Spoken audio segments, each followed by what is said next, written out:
hand of me is Samsung Galaxy M13, and today I would like to show you how you can operate vibration settings on this device. First of all, go into Settings.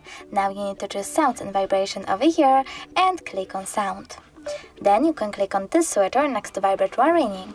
This way you can switch on or off vibrations for incoming calls, but you can also select Vibrate and mute your device completely, leaving only vibrations. Now scroll down and click on Cool Vibration Pattern. Over here you can silent your vibration pattern by choosing Silent, or select the best one for you by tapping on one of those. I will go with Heartbeat and going back.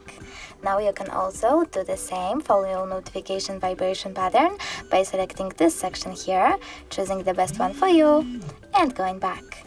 Then click on Vibration Intensity and adjust intensity of touch vibrations by swiping left or right on this slider.